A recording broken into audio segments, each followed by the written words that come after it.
السلام عليكم ورحمة الله وبركاته دعوة يالكسو دوادا برنامج كيني قصوين كآدمها iyo sheekadii dhaxda inaga taalay aadka u qiimaha badnayd sheekadaasi waxay inoo taagnayd sida aad la socotaan ba in wiilkii gabadha jeclaa iyo wiilkii iska dhigayay inuu qaraabo leeyahay ee gabadha ka celcelinayay uu noqday isaguna nin wax jecel arintii ay fashilantay ninkii gabadha jeclaa mooyaane ninkii kale ee isaga laftiisu sida qarsoodiga u shukaansanayna uu noqday nin dad fan gareeya oo gabdha hawlgeliya si wiilkan loo mashquuliyo gabadhii oo dareentay mashquulka wiilkan lagu sameeyay isla marhaantaana marar badan ay gabdhihii wiilkan inay dhakraan oo mission iyo dabin galiyaan rabay ay taleefanka ka qabteen xaaladdu halkaas ayay taagnayd halkaasi ayaan rabnaa haddana inaan kasii ambaqaadno oo qaybtii labaad hadda isugu nimaadno waxaan ku soo dhaweynayaa mar labaad barnaamijka Cabdiraabi Ugaaska oo sheekadaasi inoo bilaabay qaybteedii koobaad qaybtii labaadna hadda inoogu daraya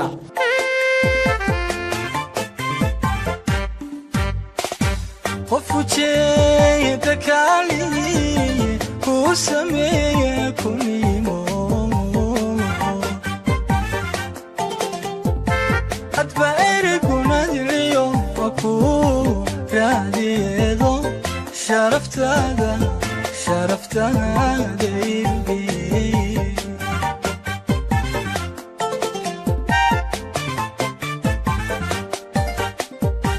qofujee takali ku sameeye kunimo hadba ergunadiliyo ku raadiyeedo sharaftada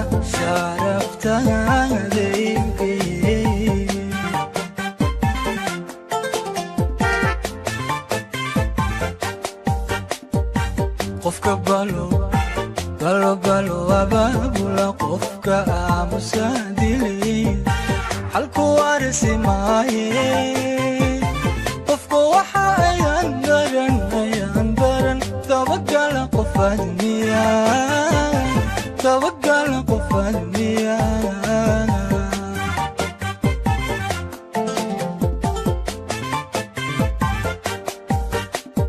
qofka balo ababula qofka amusadili halku warsi maahe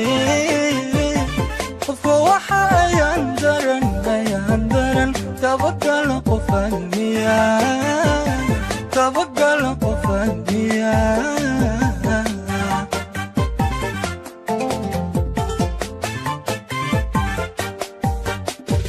inkastoo kubaraan ilaqdiyo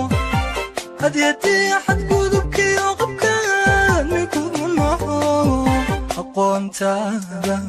oo godhan ku kawaamusnaano afkaaga hooy afkaaga mas-uulka noqo afkaaga hooy afkaaga mas-uulka noqo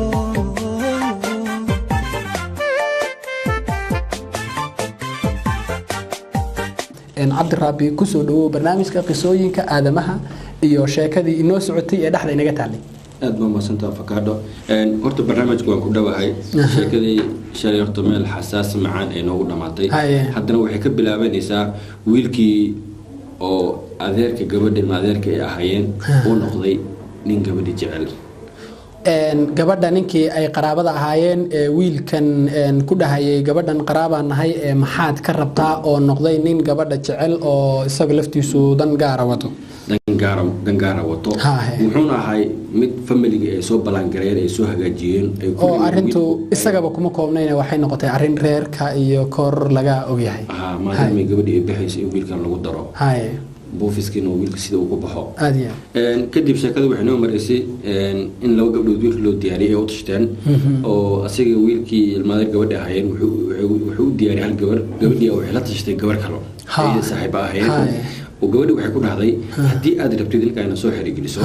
hadal kaliya kuma soo xirigeli kartid way wuxuu aasay gabar u sheekayso uu jecel yahay hadii aad hadalkaas wax ugu daraysid ninka waa ku soo xirigeli kartaa markaas weydiisay waaye waxay dhahday ninkan wuxuu u baahan yahay hadalka inaad u macaaniso adiga inaad sensaab iyo sonkor iyo wax ugu darto sheeko xaladaysan hay ficil wadato oo dareen ku jiro inaad u gudbiso markaas uu yaani laga yaabaa gabadhi inuu ku wareegto oo ku soo wareegto gabadhi waxay qaadatay orahdii gabadhi kala saaxiibteedo waxay guda gashay wiilkan inay sidii iyada gabadhi saaxiibteed rabtay ku soo xirgeliso kadib waxa dhacday maadaama wiilkii uu usbaray oo maadaama gabadha uu usbaray gabadhii oo si watay qorshada ku watay wiilku waa saqaan way soo waceen way wada xiriireen kadib gabadhii wiilku way wacday way balamisay kadib waxay u sheegatay inay iyada jeceshahay ay aragtay iyo ka heshay kadib uu ka aqbalay asigoo wiil dhahayo gabarkan jecelahay oo aan jecel oo zayd isku baan wax dhahday dib ma lahan in raga tahay wiilii gabadha ma guursanin waad isfaansan kartaa wiilku ku adkay korka hore kadib gabadhu wuxuu arkay inay si kala iyo qaab kale ay wadato wiil jecelaystay marka in dhalinyarana uu ahay ayuu dhahay oo wada sheekaysan jiray marka gabadha niid wax ka gashay marka wuxuu dhahay gabadhan iskala shukaanso kana iska wado mid ilaahay calfu ku wiridin wada iska bas asuu sidii iska wato baa waxa dhacday sheekada intaan sii gudagelin oo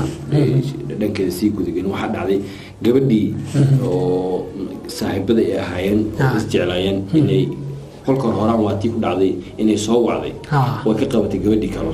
ee sheekada inay gees kala socoto maalin bay soo baxday guriga waxay imaatay wiilka ay degnaayeen dabaqay degnaayeen hoostiisa ay imaatay way soo wacday waxay ku dhahday intee joogtaa sidan wuxuu dhahay waxaan joogaa xaafadda waa gabadhii ay isjeclaayeen ee tan iyo dawladda uu dhagaxiyay ee xaalada adag soo dhaxmartay kadib guriga ma joogtaa waxay ku dhahday hoos ayaan taaganahay ee soo deg asana wuxuu joogaa gabadhii kale gurigeedu joogaa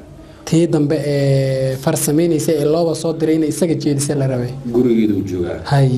asina gabadhu wuxuu u sheekay inay gurigiisa hoostiisa inta dhahday asina wuxuu ku dhahay waxaan joogaa gurigeedu taas wax ka dhacsaneed gabadhan iimo bay ku dhigi doontaa gurigeedu u tag way isku dhawaay marka guriga gabadha iyo guriga marka uu joogay balse waxay u joogtaa gabadha gurigiisa hoostiisa markii ayuu ka soo cararay meesha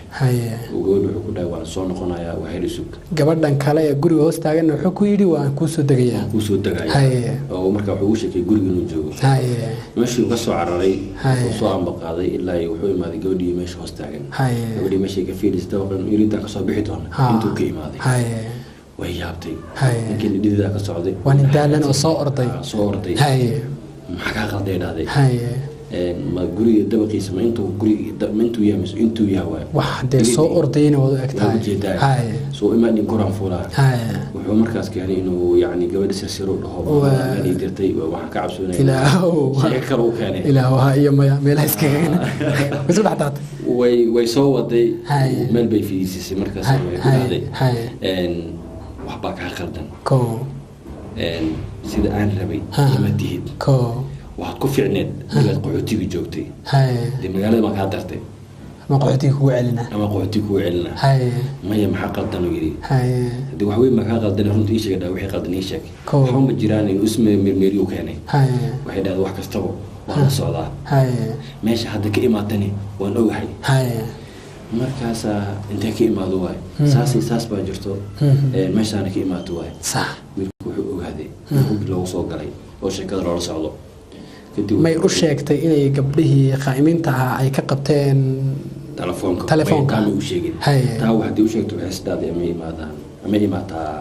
dagaal kale oo wiilkan gool u tago oo kana si kale taa may u sheegay laakiin waxay u sheegtay inuu gabadhaas u shukaansado iyo meeshan uu ka imaaday u sheegtay markaas way gabadhii iyo gabadhaasna diris bay isku dhaw wax badan isku jireen marka markii sheekada ogaaday gabadhii la fahantay markaas runta keenay asoon waxna qarsanay waxna keenay kaasoo wuxuu ku dhahay walaalay saas baa jirto waa qaldamay raali noqo gabadhii uu raali geliyay sax gabadhii way ka qaadatay waxay dhahday balan miga qaadaysaa gabadha mar dambe ku arkeenay haaw balan meesha la galay meesha balan kala galay waxa dhacday haween maqrib gabadhii soo adeegtay gabadhu jeclaay baa soo adeegtay baa wadatay asina gabadhii kale uu ka imaaday gurigeeda iyadana la socoto soo dhaweynaysay gabadhii oo dhaweynayso waxay isku hormaadeen iyo gabadhii oo jeclay oo bac wadato soo adeegtaa wadada isku hormaadeen gabadhii kale way istaagtay markaas u wacday ko isagiiba wacday gabadhoo kaayay tiraahday wuu istaagay inuu gabadhii u soo noqdo rabay oo gabadh dhinaceed ka aado gacanta gabadhii kale ku dhagtay markaas intay ujeedda ay dhahday gabadha saarayna la hadla waxay isugu yidhi aniga maxaan ahay dhaa marka soo anina ma socotid waaba shaqadii dee loo soo diray wuu yar cabsooday gabadhii way taagantaa way sugaysaa gabadhii kale gacantii ku dhagan tahay wadana waa la muraya wuu yar cabsooday iyadoo iska raacay marka gabadhii kale meesha cabaar taaneed way iska tagtay marka gabadhii intaad aragtay oo jacayla ay isu hayeen gabadhii maalinta dhaweyd uu bartay buu ka raacay asigii adigoo qof gacantaada haayo inuu iska sii dayo uu ka yar cabsooday wuxuu dhahay bal gabadhaan wad tan has ka tagtaa dhow gadaal ka saba xir gabadhan faa'iidada ugu jirtaay marka maxay tahay inay adiga iyo gabadhan idin kala geyso oo idin qabato ma wiilkii soo diray baa lacag ku siiyey midaas aniga waxaan ka maqlay oo sheekada aan ka dhadhamiyey gabadh horta lacag may ku qaadanin laakiin wiilka soo diray iyada aqoon dheeraad bay isku lahaayeen isku meel saaxiibay ahaayeen markay u sheegtay asigu markuu u sheegay uu dhahay ninkan dhexdu gabadhii ka soo dhexgalay gabadhan aniga lee calaameeyey oo inaan isku guursano ay baxdo aan ii qaado iyo boofiska ugu sheekeeyey marka aniga gabadhan darteeda intuu joogaa meeshan marka ciidan markay baxdo umbaa rabaa inay ii qaado ninkan dhexdu iga soo gala gabadhii inuu iga dafoo rabaa walaalay ii dhici wadaag gabadhe ninkaan haddaas galno waa isdagaalayna wax faa'iida ma keenayso marka waa uun aadamaha iyo shaqada aan loo dirsanin iyo dirodiraaga iyo waa markaas gabadhii way ku raacday marka bas sidii shaqada ku qabanaysay iyadoona faa'iido ugu jiran bas wiilkii markuu waa dad isjecel inay kala durkiso waa shaqada oo shaydaanku u qabto bas wiilkii markii gabadhii ay ka tagtay oo asay gabadhii soo raacay gabadhii way kala hareen way soo dhaweysay way ka soo hartay asiga xaafaddu iska aaday wuu yar murgooday gabadhii dib u soo wacay marka telefoon may ka qabanin way xanaaqday ballantii uu ka soo bixi waayey sidii ay cabaar u aamustay dhowr beri ka aamustay haddii ma guriga ma imaan karo hadduu imaadana gabadhi dhaaratood ma hadli karo walaalkeeda joogo uu ka cabsoonayo gabadhii telefoonka inay ka qaboweysay way yar cabsooday wuxuu sameeyo garwaa marka bas waxaa dhacday in oo miskiinkii oo iska dhibaataysan oo gabadhii kalena uu iska habeenkii markuu mamar iska aado intana ay ka xirxiran tahay oo wuxuu sameeyey garwaa marka maalin buu guriga soo aaday wuxuu imaaday gurigii walaalkeedu meesha fadhiyo bas walaalkeedu meesha fadhiyo cawada salaamay wuxuu awood wuxuu rabaa gabadhii jaanis uu ku helo wiilka inuu baxo waa asina la hadlo jaaniskii waayey uu soo baxay marka gabadhan ay wiilka isjecel yihiin magaceeda saad hore inoogu sheegtay waxaa la dhahaa magaceeda waan gaabinayaa wiilkana waan ka gaabinayaa labadooda magacooda waan ka sababa la xidhiidhaa si ayna garanin marka wiilkii wuu soo baxay marka markuu soo baxay gabadhii jaanis uu kula hadlo garwaay sheekadani waa isku cagiran tahay gabadhii wiilkoodii baa la joogaa lama u hadli karo xaaladuna cirka ay marsan tahay taleefonna kama ay qabato arrin xun baana isugu dambeysay oo inay gabadh kale uu ka raacay oo weliba gacanta la qabsaday gabadhana ay horay uga degtay soo baxay markuu soo baxay intaas wuxuu is leeyahay gabadhi jaanis ah wiishid banaan ku sug markuu soo baxay uu banaanka istaagay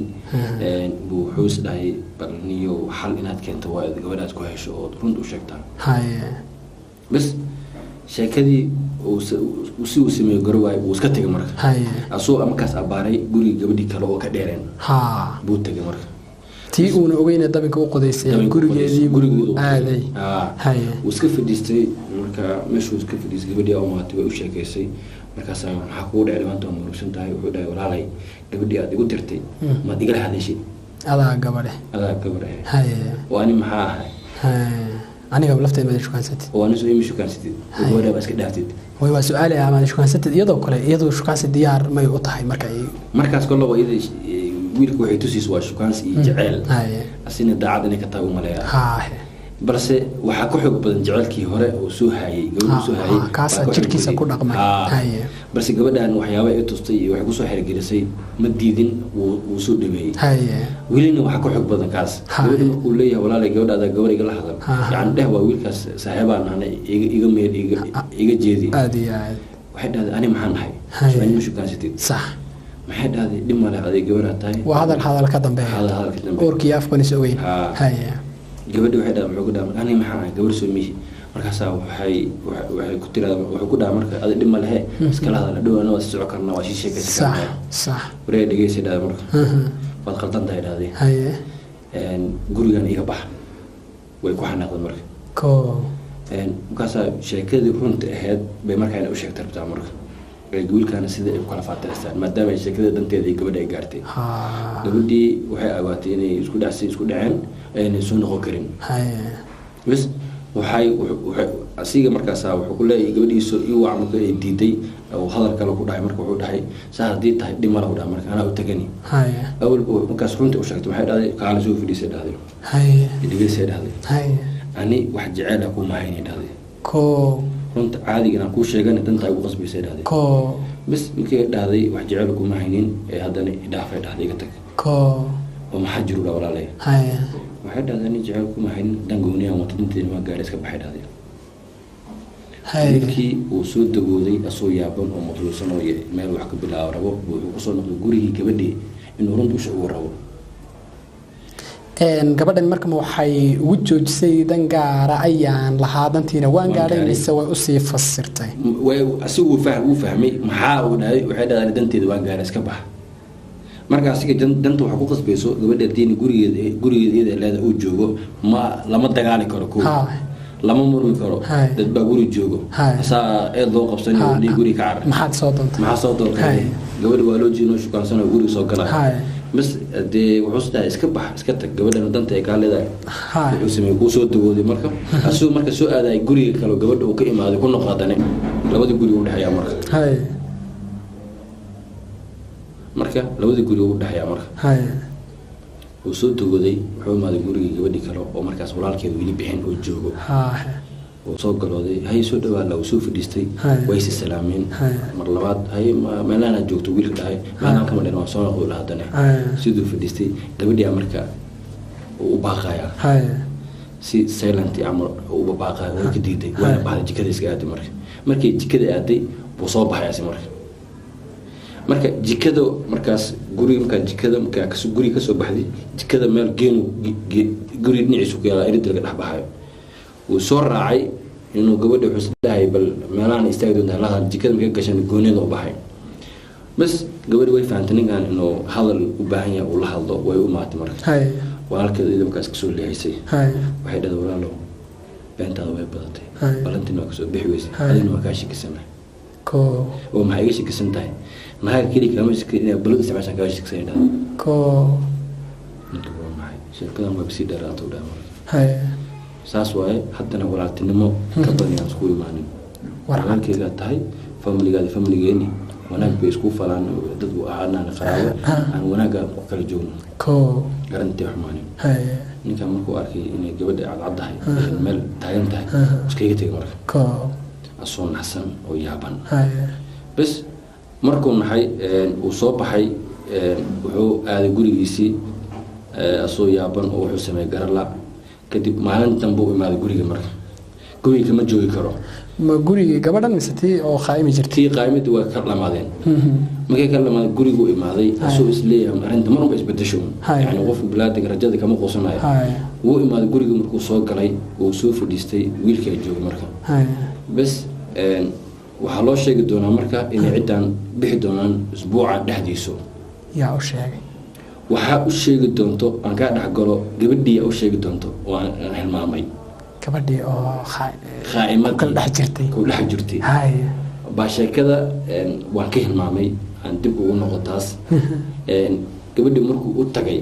wuxuu ku dhahday walaalow markuu kaasi uu ku dhahay walaalay gabadha ii wac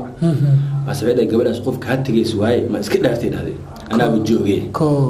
oo gabadha inay bixisi ku ogaato dhahay si ku ogaatay ayuu ku dhahay وحنا قلنا فلايت كذا ويكان بحسا أنا بقول جاي قول أسكين ما سيب قوته أنا مش كذا أنا أول موت قول أسكت أفواه يقول هو شكي وحنا قولاني أقوم درس لي ما دافسني وحنا ما حاجة مسؤول أويسي إني بحيسو ويكان بحيسو وإيش قبضة مركب فمش حناقي ما أنا مركب يقولي في جنس بالله جاو عفوا من كان قولنا بلان وضعه شكلنا إلى سعتي واتو قول وصلنا قنا قول داس وكاشك السنة هنا بلوس عماش وسيد كتجي marka ninkan waxa ku qufuleen wiiga maadaama gabadha bixayso gurigeeda baa ka dhanaanay waxa is bedel hada kartaa ood aragto mar gurigu imaaday maalintii labaad walaalkeeda wuxuu dhahay alaab baan dooninaa in keen inta loo doonaya waa shopping loo soo goday markaas ma soo bixin meesha soo fadhiya ayaa jaanis wuxuu helay gabadhii inuu la hadlo walaalkii ama soo shaaday jaanis uu la helay uu la hadlay asoo la hadlay ka tagtay wiilkii soo noqday wuxuu dhaw waxa soo hilmaamay aabahayga inaan waco oo arintu sheegay in keen waxaan tagaynaa teleefoonadan museumka Soomaaliya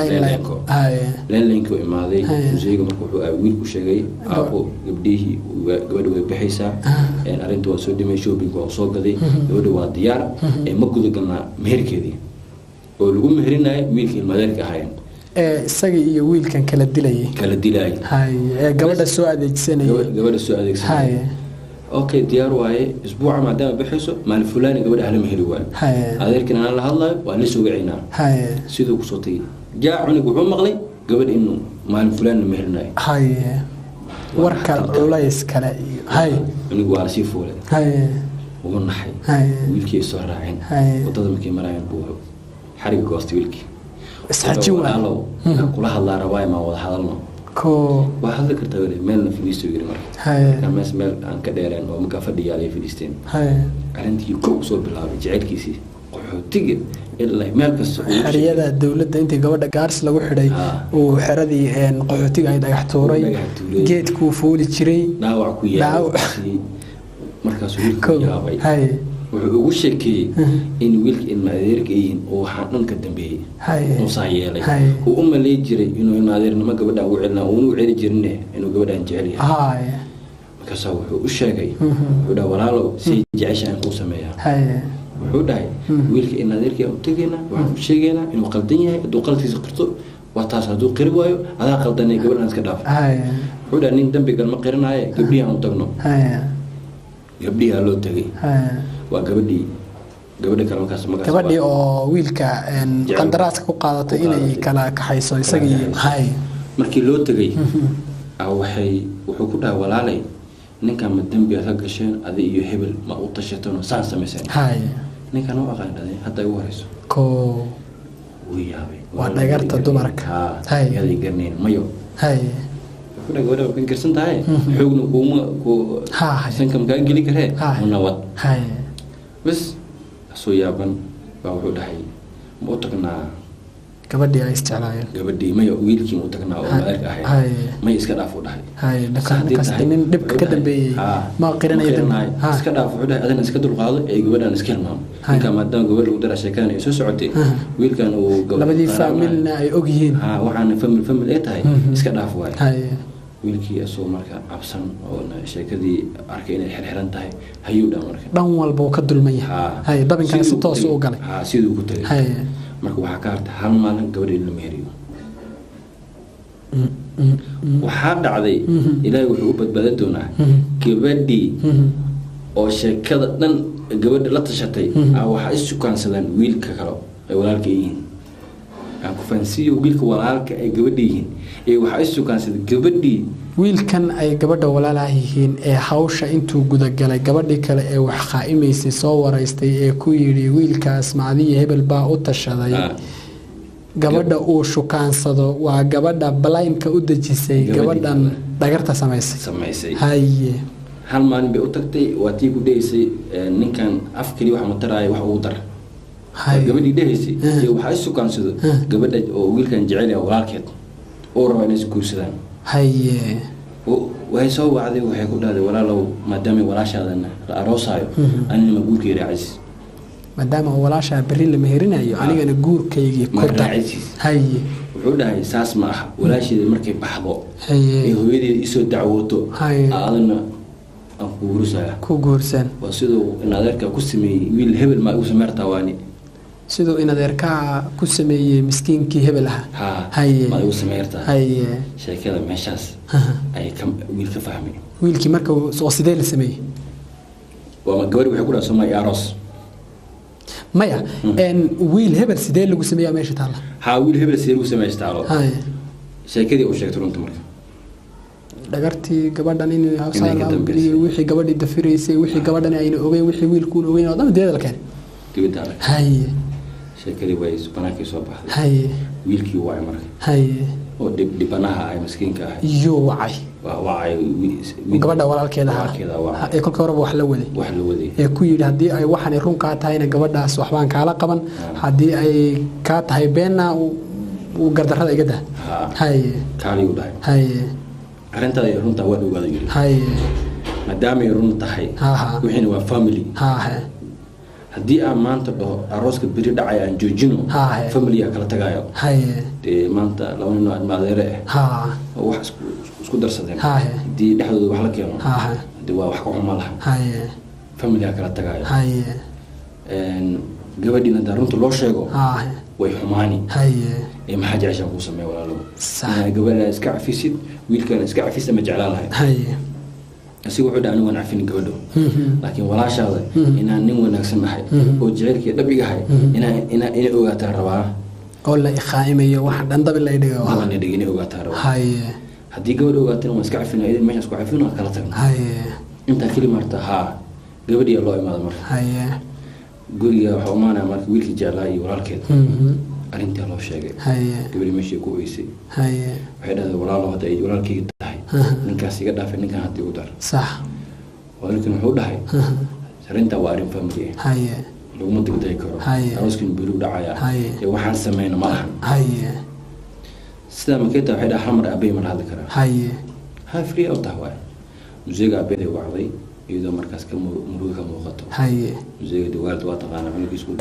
duqii baa la wacay gabadhiina waxay ogaatay xaqiiqadii inay meesha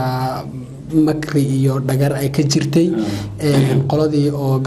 gabadhii wiilkii gabadha soo dirsadayna waa fashilmeen wiilkii gabadha walaalkeed ahaana wuxuu ogaaday xogtii oo dhan iyo siday wax u dhacayeen aabaheed baa la wacay gabadhii baa inay aabaheed wacdo damacday inay aabaheed wacdo oo xaaladda iyo codsigeeda iyo rabitaankeeda u sheegto daawadayaasha qiimaha iyo qadarinta mudan oo halkaasaan ku joojinaynaa qisadeeni aad iyo aadka u qiimaha badnayd